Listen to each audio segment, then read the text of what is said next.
Pada video ini, topik yang akan kita bahas adalah memasuki pasar global. Sejumlah poin bahasan yang dibahas dalam topik kali ini. Yang pertama adalah faktor-faktor apa saja yang harus direview oleh perusahaan sebelum memutuskan untuk memasuki pasar luar negeri. Yang kedua adalah bagaimana perusahaan mengevaluasi dan memilih pasar asing untuk dimasuki. Yang ketiga adalah bagaimana perbedaan antara memasarkan produk di negara berkembang dan di negara maju. Yang keempat adalah apa saja cara-cara untuk memasarkan produk di pasar luar negeri. Kemudian berikutnya adalah seberapa jauh perusahaan perlu untuk mengadaptasikan produknya dan mengadaptasikan program pemasarannya ke masing-masing negara tujuan. Berikutnya adalah bagaimana pemasar mempengaruhi efek negara asal.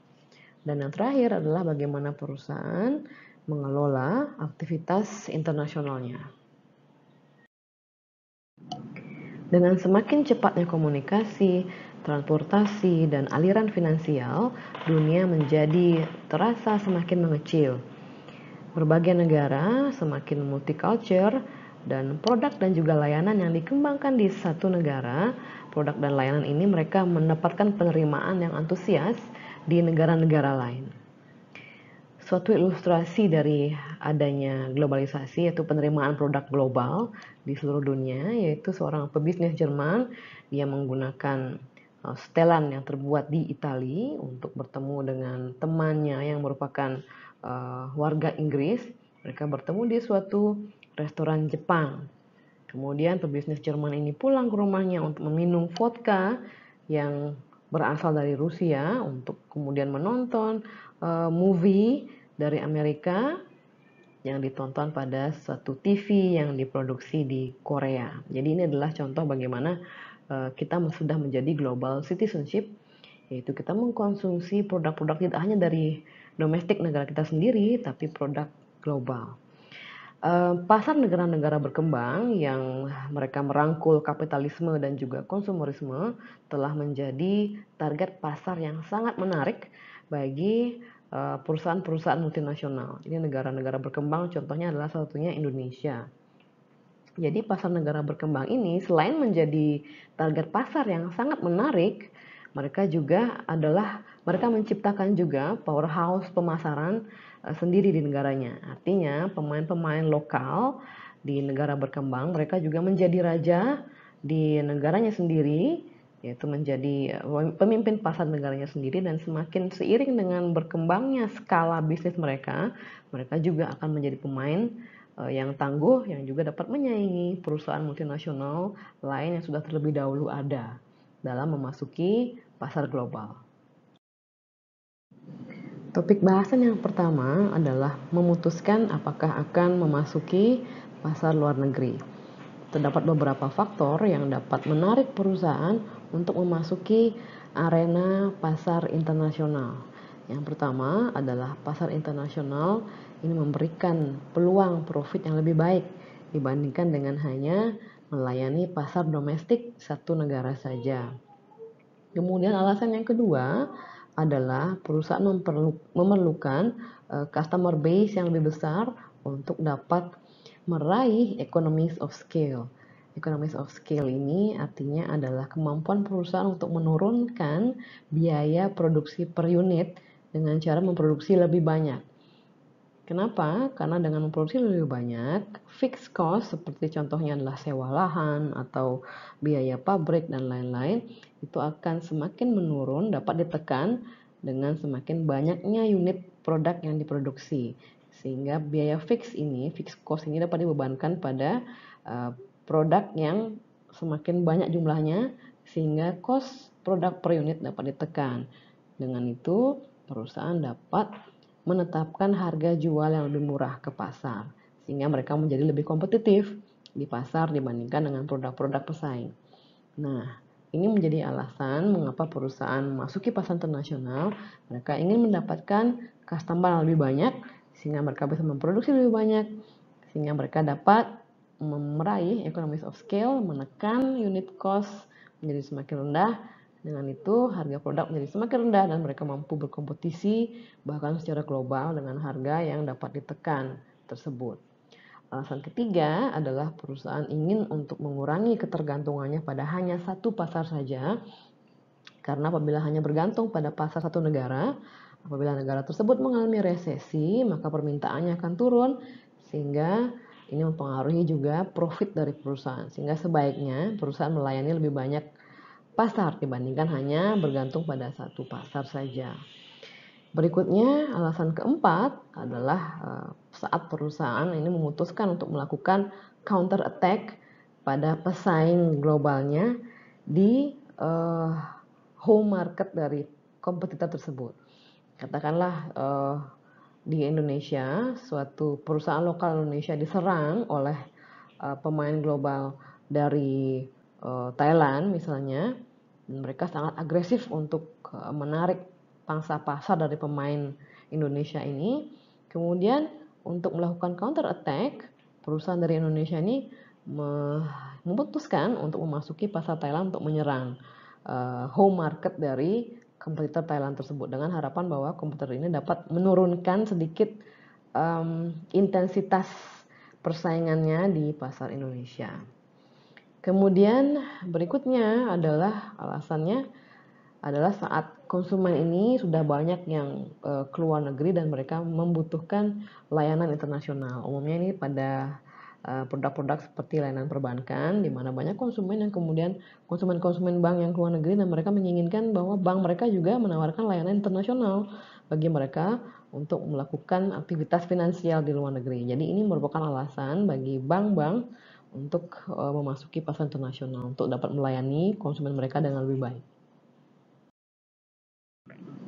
Sebelum memutuskan untuk memasuki pasar luar negeri, perusahaan perlu mempertimbangkan beberapa resiko. Yang pertama adalah perusahaan mungkin tidak memahami preferensi konsumen di luar negeri, sehingga perusahaan dapat saja gagal dalam menawarkan produk yang kompetitif dan juga atraktif.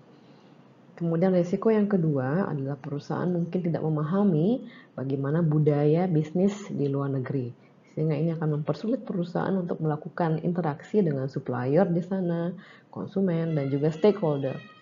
Kemudian risiko yang ketiga adalah perusahaan mungkin mengunderestimate regulasi-regulasi di negara tujuan pasar mereka, sehingga ini dapat menimbulkan biaya-biaya yang tidak terduga. Contohnya mungkin adalah regulasi seperti local content laws atau hukum lokal konten, di mana perusahaan yang ingin memasuki suatu pasar negara, mereka diharuskan untuk memiliki sedikit lokal konten dalam produknya, sehingga ini juga akan menimbulkan biaya-biaya seperti perubahan bahan baku atau yang lain-lain. Berikutnya adalah risiko berikutnya, perusahaan mungkin tidak memiliki manajer yang memiliki pengalaman internasional, sehingga menyulitkan dalam pengelolaan perusahaan di luar negeri. Berikutnya adalah pemerintah di negara asing yang merupakan tujuan pasar. Mereka dapat saja mengubah hukum-hukum bisnis yang diterapkan di negara tersebut yang mungkin merugikan perusahaan saat sudah beroperasi di sana, atau pasar negara tersebut, atau negara tersebut sedang mengalami revolusi politik yang membuat pasar atau konsumennya memiliki daya beli yang menurun, sehingga juga merugikan operasional perusahaan di sana. Dan mungkin juga pemerintah ini melakukan ekspropriasi, artinya pengambil alihan properti-properti yang dimiliki oleh asing di negaranya karena sejumlah alasan. Jadi hal-hal ini perlu dipertimbangkan bagi perusahaan saat ingin memasuki pasar luar negeri. Poin bahasan berikutnya adalah menentukan pasar mana untuk dimasuki. Jadi pertanyaan yang pertama adalah how many markets to enter, berapa banyak pasar untuk dimasuki. Jadi perusahaan ini perlu menentukan berapa banyak negara untuk mereka masuki dan seberapa cepat mereka perlu untuk berekspansi. Jadi tipikal entry strategi atau strategi masuk pasar adalah ada dua, yaitu pendekatan waterfall atau air terjun dan pendekatan sprinkle atau tabur. Yang pertama, waterfall ini adalah perusahaan memasuki negara-negara tujuan dalam sequence atau bertahap. Jadi memasuki negara A terlebih dahulu, kemudian mereka memasuki negara B, C, dan seterusnya. Di sisi lain, pendekatan sprinkler atau tabur ini adalah saat perusahaan memasuki banyak pasar negara-negara lain secara bersamaan, jadi tidak bertahap. Jadi memasuki negara A, B, C, dan D sekaligus. Jadi saat ini perusahaan-perusahaan, terutama perusahaan-perusahaan yang merupakan perusahaan teknologi intensif, produksi produk-produk yang syarat teknologi seperti smartphone, mobil listrik dan sebagainya, mereka adalah perusahaan yang terlahir global dan mereka memasarkan produk mereka secara langsung ke seluruh dunia dari permulaan, dari awal mereka lahir. Perusahaan seperti Matsushita, BMW, General Electric, Benetton, dan The Body Shop, mereka melakukan pendekatan waterfall dalam melakukan ekspansi.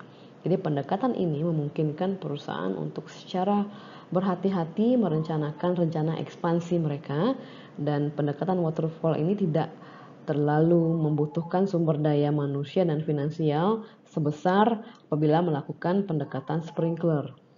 Namun apabila status pionir ini, status sebagai perusahaan yang pertama kali melaunching produk atau status pionir itu sangat dibutuhkan pada suatu pasar, dan juga saat intensitas kompetisi ini sangat ketat di suatu industri, di suatu pasar, maka pendekatan sprinkler adalah lebih baik dibandingkan dengan waterfall. Poin bahasan berikutnya adalah pasar negara maju versus negara berkembang. Jadi kebutuhan-kebutuhan masyarakat di negara berkembang yang belum dapat terpenuhi ini merepresentasikan potensi pasar yang benar-benar luar biasa besarnya, terutama untuk kategori seperti makanan, pakaian, consumer electronics, peralatan, dan lain-lain. Jadi para pemimpin pasar global ini mereka mengandalkan konsumen di negara-negara berkembang untuk menyokong pertumbuhan bisnis mereka. Jadi disajikan beberapa statistik atau data. Yang pertama, Coca-Cola, Unilever, Colgate-Palmolive, Danone, dan juga PepsiCo, mereka menghasilkan 5% sampai 15% dari total revenue mereka ini adalah merupakan hasil penjualan mereka pada 3 negara berkembang terbesar di Asia, yaitu China, India, dan termasuk Indonesia. Kemudian data yang kedua adalah pasar negara berkembang ini membentuk atau terhitung sebanyak 20% dari total bisnis daripada Kraft, dan juga membentuk 40% bisnis dari Cadbury dan 50% bisnis dari Tupperware. Jadi ini merupakan jumlah yang cukup signifikan, porsi yang cukup signifikan pada total penjualan perusahaan-perusahaan multinasional tersebut. Kemudian Nestle mengestimasikan bahwa 1 miliar konsumen di pasar negara berkembang akan mampu menaikkan pendapatan mereka pada 1 dekade ke depan, sehingga cukup untuk dapat membeli produk-produk yang ditawarkan oleh Nestle. Jadi Nestle yang merupakan perusahaan makanan terbesar di dunia, mereka Nestle ini mendapatkan 1/3 dari pendapatan mereka dari konsumen di negara-negara berkembang, dan mereka bertujuan untuk meningkatkan porsi tersebut menjadi 45% dalam 1 dekade dengan statistik mereka sebelumnya, yaitu bahwa akan semakin banyak masyarakat negara berkembang yang mampu meningkatkan pendapatan mereka dalam 1 dekade sehingga mampu untuk membeli produk-produk Nestle. Jadi data-data ini yang disajikan ini adalah merupakan suatu gambaran bahwa konsumen negara berkembang ini sudah menjadi target pasar yang sangat menarik bagi perusahaan-perusahaan multinasional. Total populasi negara maju hanyalah 20% dari total populasi dunia, sementara 80%-nya berasal dari penduduk masyarakat negara-negara berkembang. Pertanyaannya saat ini adalah, dapatkah para pemasar multinasional melayani 80% konsumen dari negara berkembang, di mana mereka memiliki daya beli yang jauh lebih rendah dan juga hidup dengan living conditions yang di bawah standar hingga sangat kekurangan.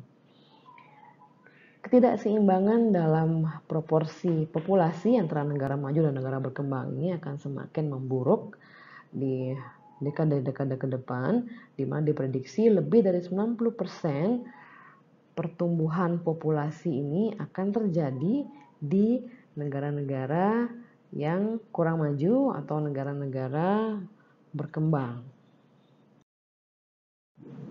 Salah satu contoh perusahaan yang mampu melayani pasar negara berkembang dengan baik adalah Corporation GEO. Jadi mereka membangun rumah untuk para konsumen yang memiliki pendapatan yang rendah di Meksiko. Jadi mereka memasarkan rumah dengan 2 kamar tidur yang didesain secara modular dan dapat diekspand dengan mudah. Jadi produk ini diterima dengan baik oleh pasar di Meksiko karena harganya yang sangat terjangkau dan mudah untuk dibangun. Bagi perusahaan-perusahaan multinasional yang terbiasa beroperasi di negara maju, untuk dapat memasarkan produk di negara-negara berkembang ini tidak dapat mereka terapkan dengan cara business as usual atau melaksanakan bisnis seperti bagaimana biasanya mereka lakukan di negara maju.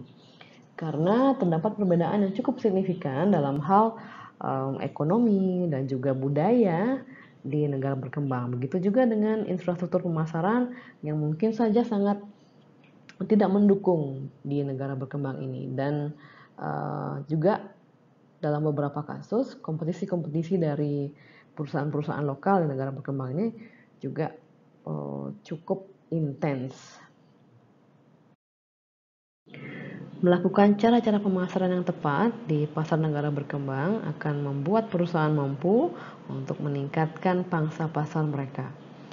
Cara yang pertama adalah dengan menjual produk dengan kemasan yang lebih kecil dan juga harga jual yang lebih rendah. Jadi hal ini sering merupakan suatu hal yang penting saat memasuki pasar di mana pendapatan konsumen rendah, sehingga ini juga berimbas pada ruang rumah mereka yang lebih kecil atau sempit dibandingkan dengan konsumen di negara maju. Contohnya adalah bagaimana Unilever memasarkan deterjen dan sampo dalam kemasan saset di India dan juga di Indonesia dan beberapa negara-negara Asia Tenggara lainnya. Jadi ini merupakan suatu kesuksesan di mana contohnya di India, di rural India, di mana 70% populasi dari India masih tinggal di kawasan rural. Kemudian yang kedua adalah 80% konsumen di pasar negara berkembang, mereka masih membeli produk-produk kebutuhan mereka dari toko-toko kecil atau istilahnya di Indonesia adalah warung-warung. Sehingga implikasinya bagi pemasar multinasional adalah mereka perlu untuk juga memasarkan produk-produk mereka hingga sampai ke warung-warung. Jadi ini merupakan tantangan distribusi bagi perusahaan multinasional saat memasuki pasar negara berkembang. Berikutnya adalah image perusahaan barat atau asing ini juga dapat menjadi suatu poin yang membantu mereka dalam memasarkan produk di negara berkembang.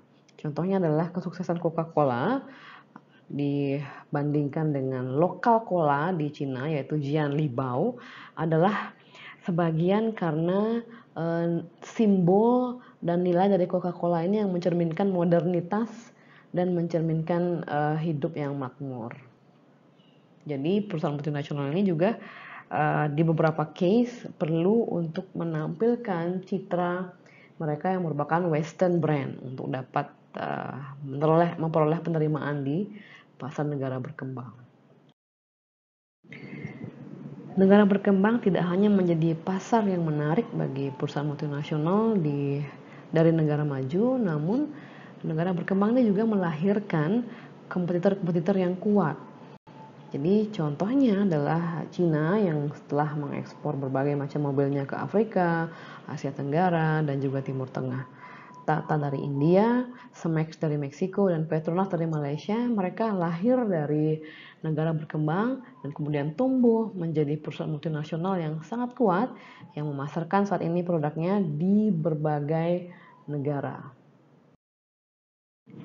Dalam mengevaluasi potensi pasar, pemasar perlu menyadari bahwa walaupun semakin banyak negara sudah mengintegrasikan kebijakan perdagangan mereka dan juga mengimplementasikan standar yang sama dalam satu regional, contohnya adalah Eurozone. Jadi ini adalah zona perdagangan di Eropa di mana mereka menggunakan mata uang yang sama yaitu euro. Jadi, walaupun di region ini mereka memiliki standar dan kebijakan yang sama, namun masing-masing negara di dalamnya mereka masih memiliki fitur-fitur yang unik atau berbeda satu sama lain.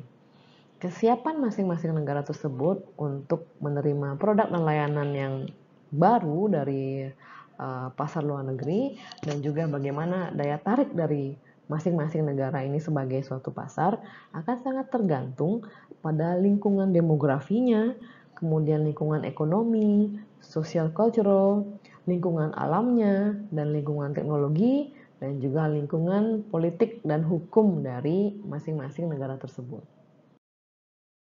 Poin bahasan berikutnya adalah memutuskan bagaimana cara memasuki pasar luar negeri.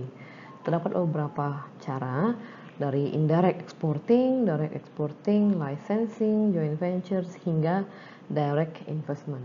Kita bahas yang pertama, yaitu indirect export. Jadi indirect export ini adalah mengekspor ke negara lain mempergunakan international marketing intermediary, artinya menggunakan jasa pihak ketiga.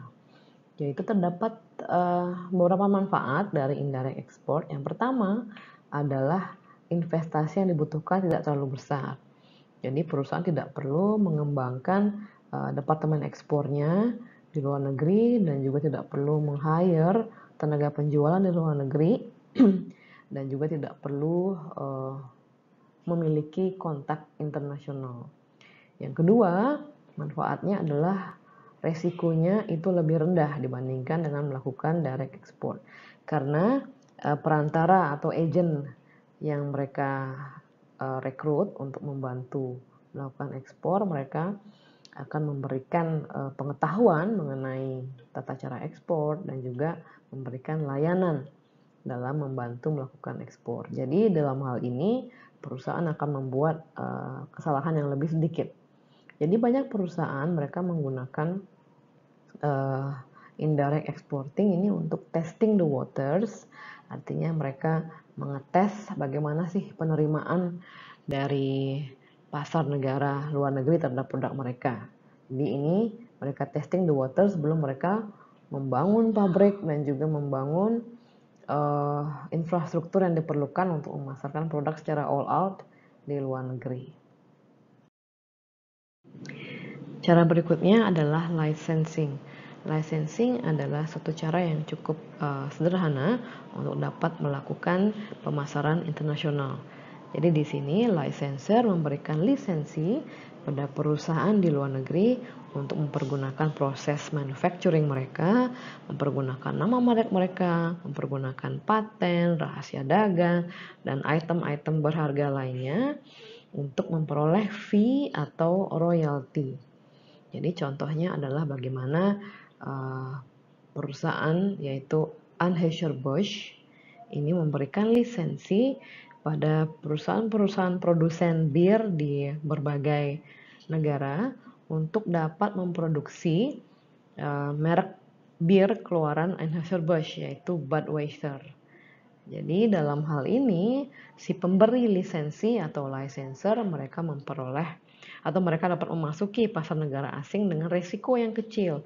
Artinya di sini mereka tidak perlu membangun pabrik dari awal dan melengkapi berbagai macam dokumen yang diperlukan untuk men-set up perusahaan asing di satu negara. Jadi mereka memasuki pasar negara dengan resiko yang kecil, hanya memberikan lisensi saja dan memperoleh royalti. Di sisi lain, si penerima lisensi atau lisensi mereka ini memperoleh suatu pengetahuan akan memproduksi suatu produk itu seperti apa, dan mereka juga mendapatkan nama merek yang bergengsi untuk bisa mereka pasarkan walaupun mereka harus membayar royalti. Namun yang perlu dicermati, diwaspadai oleh pemberi lisensi adalah si lisensi ini atau si penerima lisensi ini dapat seiring dengan waktu mereka belajar bagaimana caranya memproduksi produk-produk yang baik, dan juga mereka mengetahui know-how-nya bagaimana, dan akhirnya mereka bisa menciptakan produk yang justru akan menyaingi produk dari si pemberi lisensi. Artinya di sini kesimpulannya si lisensi ini dapat menjadi future competitor bagi si licensor. Jadi ini perlu diwaspadai.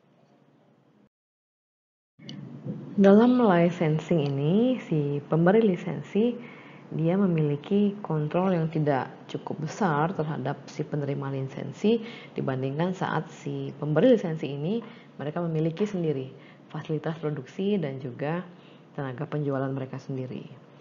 Nah, ini dapat berimbas pada kualitas produk yang dihasilkan oleh si penerima lisensi dan bagaimana cara mereka memasarkan produk itu dapat dikontrol oleh si pemberi lisensi sehingga dapat mempengaruhi persepsi konsumen atas kualitas produk. Kemudian pada saat lisensi ini atau penerima lisensi ini sangat sukses di pasar, artinya si pemberi lisensi ini kehilangan peluang profit kalau saja mereka memproduksi sendiri produk tersebut di negara tujuan dan tidak memberikan lisensi. Nah, pada saat kontrak lisensi ini berakhir dan si pemberi lisensi ini dapat kemudian menemukan bahwa si penerima lisensi telah menjadi suatu kompetitor yang handal dengan memproduksi produk mereka sendiri dengan produk yang mirip atau kurang lebih sama karena mereka sudah belajar selama periode lisensi tersebut. Jadi untuk mencegah ini terjadi, pemberi lisensi umumnya memberikan suatu supply yang dimiliki oleh si pemberi lisensi. Jadi menjual produk ingredients atau komponen-komponen tertentu mereka jual kepada si penerima lisensi yang ingredientsnya tidak diketahui. Jadi si penerima lisensi harus membeli komponen produk ini dan juga ingredients rahasia ini dari si pemberi lisensi. Jadi ini untuk menghalangi atau mencegah terjadinya penerima lisensi ini menjadi suatu kompetitor dengan produk tandingan yang sangat mirip. Namun tetap strategi yang terbaik adalah dengan memberikan atau melakukan inovasi terus-menerus sehingga si penerima lisensi ini akan terus bergantung pada si pemberi lisensi. Nah, apabila licensing seringnya dilakukan dengan produk-produk yang berwujud atau fisik seperti bir Budweiser yang kita bahas di slide sebelumnya, franchising adalah tipe licensing yang lebih komplit. Jadi ini umumnya melibatkan produk yang juga berisi jasa atau layanan. Jadi di sini si pemberi franchise mereka menawarkan konsep merek yang komplit juga dilengkapi dengan sistem operasi dari merek tersebut. Sebagai gantinya, si penerima franchise mereka juga ikut berinvestasi di dalamnya dan juga mereka membayarkan sejumlah fee kepada si pemberi franchise atau dikenal juga dengan istilah royalty. Contohnya adalah McDonald's yang memberikan hak franchise kepada berbagai franchisee di seluruh dunia dan juga brand hotel yaitu Ramada. Jadi ini tidak hanya menawarkan suatu produk yaitu hotel tapi juga menawarkan layanan di dalamnya sehingga franchise adalah bentuk licensing yang lebih kompleks dan komplit.